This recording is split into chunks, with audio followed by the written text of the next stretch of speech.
and be safe. Today we are going to learn about our next part, animal tissue of chapter tissues of class 9th. Okay students, animal tissue is also divided into four parts, which are epithelial tissue, nervous tissue, connective tissue and muscular tissue. First of all, we will study about epithelial tissue. What is epithelial tissue? And epithelial tissue is also divided into three parts: squamous, columnar and cuboidal tissue. Okay, so epithelial tissue क्या होता है कि epithelial tissue are present everywhere in our body. Okay, and help us to protect from foreign agents. जैसे कि हमारी skin है, हमारी skin के अंदर कौन सा टिश्यू है? एपिथेलियल टिश्यू है, ठीक है। And epithelial tissue are also found on our outside of the body and inside of our body. Okay, now next is squamous, columnar and cuboidal. First of all, we study about squamous. Squamous is also divided into two parts: simple and stratified. Simple tissue is like single layer. Okay, squamous में जो simple tissue है वो उसकी layer कैसी होती है? Single layer होती है। और वो कहाँ पर उसकी जो फाउंड कहाँ होता है? लोकेशन ब्लड वेसल्स में और एल्वियोली ऑफ लंग्स के अंदर। And next is stratified. Stratified में क्या होता है? मल्टी लेयर्ड होता है, ठीक है, बहुत सारी लेयर्स होती हैं। और वो कहाँ पर होता है ज्यादातर? लाइक लोकेशन क्या होती है? लाइनिंग ऑफ माउथ, ओसोफेगस जो हमारी फूड पाइप होती है, एंड स्किन। स्किन के अंदर कौन सी है? मतलब लाइक हमारी जो स्किन है उसके अंदर कितनी लेयर्स है? मल्टी लेयर्ड है। Now next is columnar. Columnar है जो क्या होता है? उसकी लोकेशन कैसी होती है? Inner lining of stomach and intestine. आप अपनी बुक के अंदर देखेंगे डायग्राम अच्छे से, तो इनकी जो डायग्राम्स है वो सारे डिफरेंट होंगे और आप डेफिनेशन से समझ में आएगा कि सिंगल लेयर का डायग्राम कैसा है, मल्टी लेयर का कैसे है और वो कैसे वर्क कर रहा है। उसके अंदर हर चीज बताइए कि यहाँ पर न्यूक्लियस प्रेजेंट है, क्योंकि न्यूक्लियस जो है ना स्क्वामस में नहीं होता है, वो शो नहीं हो रहा होता है, लेकिन कॉलम के अंदर जो उसकी बॉटम लाइन होती है वहां पर न्यूक्लियस होते हैं। एक न्यूक्लियस हर सेल के अंदर होगा। Next is cuboidal. Cuboidal word से ही हमें पता लग रहा है कि जो ये टिश्यू होगा वो किस शेप में होगा? क्यूबॉइड शेप में होगा। और ये कहाँ पाया जाता है? लाइनिंग ऑफ किडनी में, स्वेट ग्लैंड्स में और एक्स्ट्रा के अंदर, ठीक है। और क्या होता है कि जो ये क्यूबॉइडल टिश्यू है वो क्या करता है? Which will doing secretion parts. Okay, जो हमारे ग्लैंड्स है उसमें ज्यादा क्या होते हैं? सीक्रेशंस होते हैं, इसलिए। और ये जो कॉलमर पार्ट है ये क्या करता है? जैसे कि इनर लाइनिंग ऑफ स्टमक और इंटेस्टाइन में ये फाउंड होता है, तो वहां पर ज्यादातर हमारा जो फूड जो ऊपर, जब आप इसका डायग्राम देखोगे ना, बॉटम के अंदर एक फ्लैट लेयर होगी, उसके ऊपर एक न्यूक्लियस की लेयर होगी, नेक्स्ट ऐसे लेयर्स हैं, तो देखेंगे कि ऊपर जो ऐसे विला टाइप्स की स्ट्रक्चर बना होगा वहां पर, ठीक है। तो जो ये विला टाइप का स्ट्रक्चर है वहां पर मोस्टली क्या होता है कि वो जो विला टाइप के जो स्ट्रक्चर्स हैं वो क्या करते हैं? फूड को ऑब्जर्व करते हैं। क्या करते हैं? ऑब्जर्व करते हैं फूड को।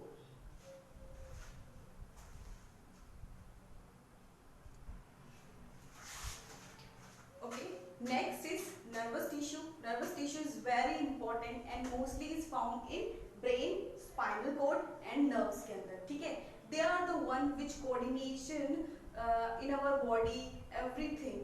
Okay, and nervous जो ये tissues हैं ये mostly क्या करते हैं? जैसे कि हम लोग बात कर रहे हैं, ठीक है, आप लोग मेरी आवाज सुन पा रहे हैं या फिर मैं आपकी आवाज सुन सकती हूँ, हम कोई चीज देख पा रहे हैं, लाइक ये सब चीजें कौन हैंडल करता है? हमारे नर्वस सिस्टम के अंदर ये सब चीजें क्या होती है? हैंडल होती है, ठीक है। अब आपकी बुक के अंदर एक डायग्राम दिया होगा न्यूरॉन नर्वस टिश्यू का, ठीक है। ये जो डायग्राम है ये 2 और 3 मार्क्स का आता है और विच इज वेरी इंपॉर्टेंट। सो हम इस डायग्राम को समझने की कोशिश करते हैं। ये डायग्राम है जो वो इस तरह से है, ठीक है। आपकी बुक के अंदर थोड़ा डिफरेंट दे रखा होगा क्योंकि यहाँ पर हर एक चीज के बारे में बहुत ही क्लियरली बता रखा है, just like this. and in the middle of this diagram this is called a cell body. Okay, and cell body के अंदर भी क्या क्या है? सेल मेम्ब्रेन है, न्यूक्लियस है और क्या है? साइटोप्लाज्म है। सेल मेम्ब्रेन क्या करता है? अपर पार्ट होता है जो इनको प्रोटेक्ट करता है, न्यूक्लियस को और साइटोप्लाज्म्स को, ठीक है।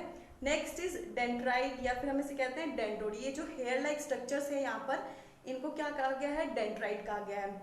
नेक्स्ट वन इज दिस, इसको कहा गया है एक्सोन। क्या कहते हैं हम लोग? एक्सोन। और ये किसको क्या हेल्प करती है? हमारे कोऑर्डिनेशन में या फिर कह सकते हैं ट्रांसफर करती है इंफॉर्मेशन और कंडक्शन में हेल्प करती है हर चीज को।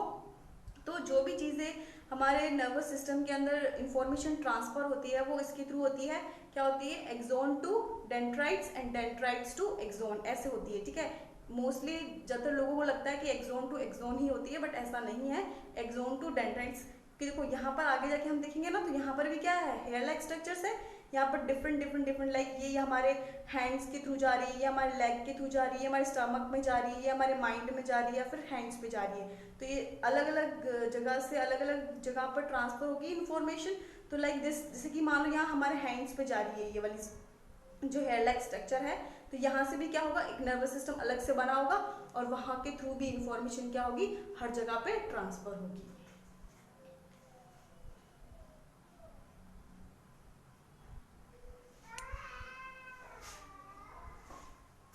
Next is connective tissue which have many parts, you can see here, okay. But इसमें कोई घबराने की बात नहीं है, हम स्टेप बाय स्टेप हर चीज को अगर ध्यान से पढ़ेंगे तो हम हर चीज स्टेप बाय स्टेप लर्न हो जाएगी, करेक्ट। दैट्स व्हाई मैंने आपके लिए इतने क्लियरली एंड शॉर्ट्स नोट्स बनाए हैं, ताकि आपको हर चीज क्लियरली समझ में आ जाए, ठीक है। अब कनेक्टिव टिश्यू है वो कितने टाइप्स का होता है, like blood types, bone, ligament, tendon, cartilage, areolar and adipose. Now first of all we talk about blood. Okay, so blood is also two types. Okay, blood is also two types in our body. First is plasma and next is corpuscles, and corpuscles is also divided into three parts: RBC, WBC and platelets. We will talk about later. First of all, what is plasma and where plasma is found in our body and how it types, like this. So plasma is mostly is like a yellow fluid, okay, and in plasma 92% जो होता है वो क्या होता है, water होता है, और जो 8% होता है वो मिक्सचर ऑफ अदर थिंग्स होता है, ठीक है।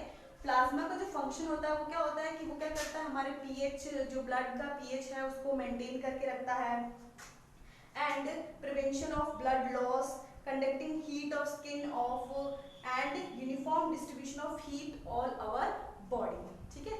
Now let us talk about the corpuscles. Corpuscles is also divided into three parts. Okay, next जो corpuscles होते हैं वो डिवाइडेड होते हैं थ्री पार्ट्स में: RBC, WBC and platelets. RBC is like red blood cell, WBC is like white blood cells. RBC जो है उसे हम एरिथ्रोसाइट्स भी कहते हैं, ठीक है। इसका फंक्शन क्या होता है, ये ट्रांसपोर्ट करता है ऑक्सीजन को भी, ठीक है, और हमारे फूड को भी, और बहुत सारी चीजें कैरी करता है, लाइक कार्बन डाइऑक्साइड होता है उसको भी हमारे बॉडी के अंदर ट्रांसपोर्ट करता है, जैसे हम ब्रीथ करते हैं, लाइक ऐसे, like this thing, okay. And WBC है उसे हम लियोकोसाइट्स भी कहते हैं, और जो उसका फंक्शन होता है वो क्या होता है, डिफेंस करने का। क्या होता है, डिफेंस करने का फंक्शन होता है। They are the one who fights and who act like a soldiers. Next one is platelets. Platelets is also called thermobococytes and उनका जो फंक्शन होता है वो क्या होता है, coagulation of blood होता है। जैसे कि मान लो कि हमें कहीं पर चोट लगी है, ठीक है, वहां से खून निकल रहा है, और एक टाइम पे क्या होता है, खून आना बंद कर देता है, तो वहां पर क्या करता है कि जो प्लेटलेट्स है उसका फंक्शन क्या होता है, उस जगह को सिक्योर करता है, और उसके बाद में जो ब्लीडिंग होती है वो क्या हो जाती है, रुक जाती है, स्टॉप हो जाती है। Now WBC is also divided into 4 parts, कि किस तरह से कौन सी चीज काम करती है। हमें पता है कि जो WBC है वो डिफेंस करने का काम होता है उसका। तो अब जो WBC है लाइक न्यूट्रोफिल्स, बेसोफिल्स, इओसोन्यूफिल्स एंड मोनोकाइट्स होता है। ये जो दो होते हैं न्यूट्रोफिल्स एंड जो बेसोफिल्स होते हैं, इनका काम होता है फॉरेन एजेंट से फाइट करना, हमें एलर्जी से बचा के रखना। ये अलग बात है कि अगर वायरस स्ट्रॉन्ग होता है तो हम कैसे, लाइक दिस थिंग। नाउ जो न्यूट्रोफाइल्स होते हैं उसके अंदर जो न्यूक्लियस होते हैं वो 3 to 7 लोब्स के होते हैं, और जो बेसोफाइल्स होते हैं उसके अंदर जो न्यूक्लियस होते हैं वो किस शेप में होते हैं, एस शेप में होते हैं। अब जो इसिनोफिल्स है और जो मोनोकाइट्स है, इसिनोफिल्स के अंदर न्यूक्लियस 2 लोब्स होते हैं और उसके अंदर एक बड़ा सा न्यूक्लियस होता है। इन दोनों का फंक्शन क्या होता है, ये उनसे आराम से सॉफ्टली जेंटली उन एजेंट से लड़ाई नहीं करेंगे, ये क्या करेंगे, सीधा उनको खा जाते हैं, और वो बात वहीं पर खत्म हो जाती है। और एक और चीज की जो आरबीसी होती है, जो ये ट्रांसपोर्ट ऑफ ऑक्सीजन का काम करता है, कार्बन डाइऑक्साइड का होता है, इसकी जो लाइफ होती है 120 डेज की होती है, और ये कहाँ पर बनते हैं, bone marrow of our body. Next हम पढ़ेंगे अब यहाँ पर, ओके, नेक्स्ट हम पढ़ेंगे यहाँ पर बोन के बारे में।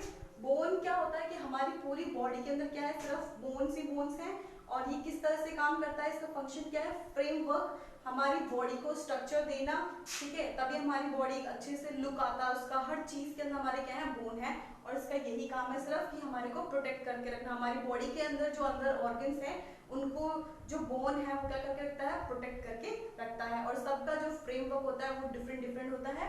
Now there is next one is ligament. Ligament क्या करता है, हम इसको ऐसे भी याद करके रख सकते हैं कि BBL means bone to bone ligament, कि बोन से जब बोन ज्वाइन होती है तब हम तो वो क्या होता है, लिगामेंट का जैसे काम करता है, और बोन से बोन के बीच में क्या होते हैं, मसल्स होते हैं, ठीक है, टिश्यूज होते हैं जो उनको मूव करवाने में हेल्प करते हैं। जैसे कि मान लो हमारी एंकल है, ये क्या हो रही है, बोन टू बोन कनेक्ट हो रखी है, ठीक है, एग्जांपल के तौर पर हम क्या ले सकते हैं, यहाँ पर एंकल ले सकते हैं।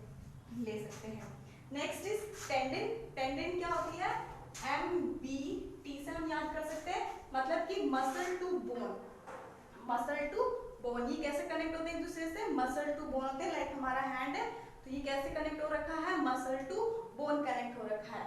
Next one is cartilage which is very very important, क्योंकि हम इसी के थ्रू हमारी जो बॉडी के अंदर जो मूवमेंट हो रही होती है वो हो रही होती है, ये बहुत ही स्ट्रॉन्ग टिश्यू होता है, बहुत ही इंपॉर्टेंट टिश्यूज होते हैं, अगर ये नहीं होता या फिर कहीं से रिमूव हो जाता है तो लोगों को बहुत प्रॉब्लम होती है चलने में भी, लाइक अगर हाथ दो बोन्स के बीच में ये टिश्यू नहीं है तो उन्हें मूव करवाने में भी हेल्प कर, मतलब बहुत प्रॉब्लम होती है उनको। तो ये मोस्टली कहाँ पर होता है, जैसे कि सरफेस ऑफ जॉइंट्स पे होता है, नोज में भी होता है, ईयर्स में भी होता है, और ट्रेकिया में भी होता है, जैसे कि ये हो गया लाइक दिस, ये हो गया, ये यहाँ पर हो गया, ये सब चीजें, और ये बहुत ही यूनिक टिश्यू है यहाँ पर, ठीक है। और ये क्या करता है, जैसे मान लो हमारे नोज है, ठीक है, दो बोन्स है यहाँ पर, उसके बीच में ये कार्टिलेज टिश्यू है, ये क्या करता है, फ्रिक्शन से हमें क्या करवाता है, प्रिवेंट करवाता है। अगर ये नहीं है और ये दो बोन एक दूसरे से टकराएंगी तो वो क्या होगी, टकरा के घिस जाएगी और वो खत्म हो जाएगी, और जब टकराती है तो हमें क्या होता है, दर्द भी होता है उसकी वजह से, इसलिए। The next one is areolar, and क्या होती है, एडिपोज होता है। तो जो एरियोलॉर है वो कहाँ पर प्रेजेंट होती है, between the skin and muscles, हमारे ब्लड वेसल्स के अराउंड भी होती है और हमारे नर्व्स में भी होती है। इसका काम क्या होता है, ये क्या करती है, जो हमारी बॉडी के अंदर कहीं पर भी जगह खाली है, स्पेस है, उसको जाके फिल करती है, और इसका काम ये भी होता है कि ये फॉरेन एजेंट से भी फाइट वगैरह करते हैं। Next is adipose and the last one.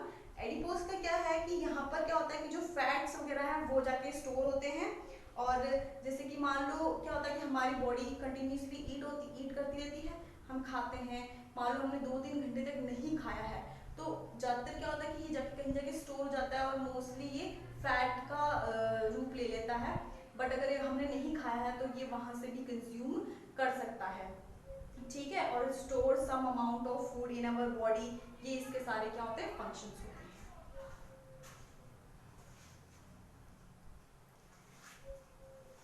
Okay, next is muscular tissue and the last one of this chapter.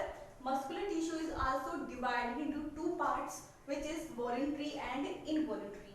In involuntary muscles which we can control, वो muscles जिन्हें हम क्या कर सकते हैं, कंट्रोल करके रख सकते हैं, जैसे कि स्केलेटल मसल्स होते हैं हमारी बॉडी के अंदर, लाइक मैं अपना हाथ घुमा रही हूँ, अपनी अंगुली घुमा रही हूँ, तो ये इतनी चीजें क्या कर रही हूँ, कंट्रोल कर पा रही हूँ, तो इनको हम क्या कहेंगे, वॉलंटरी मसल्स कहेंगे। And the involuntary muscles which we can't controls, वो मसल्स जो हम कंट्रोलिंग नहीं कर सकते, ऑटोमेटिकली चलते रहते हैं अपने हिसाब से।